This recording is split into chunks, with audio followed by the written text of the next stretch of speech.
Hello everyone, welcome back to the Quick Tech tutorial. Today for this video of Quick Tech, I will be showing you how to change name in Facebook Lite. Now to do that process, open the Facebook Lite application first. Tap open the Lite app. Once you're at the home page, you tap on the three horizontal lines on the top right. Once you tap that, you need to scroll down and tap on Setting and Privacy, then tap on Setting. In the setting, you need to tap on Personal Information. There's the name on the top, tap that. Now all you need to do is remove the existing name and provide a different name for your Facebook account. Here you can just remove the name, then provide a different one. Now below you provide the last name and then provide a new one.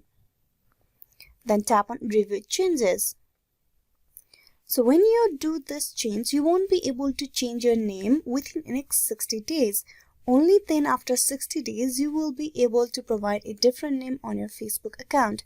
Now to save this setting, you provide your Facebook password, then tap on Save Changes. With that, your name will be changed to a different one. So this is how you can change your name on Facebook Lite. Hope this video was useful. Please like and subscribe the Quick Tech tutorial. Thank you for watching till the very end.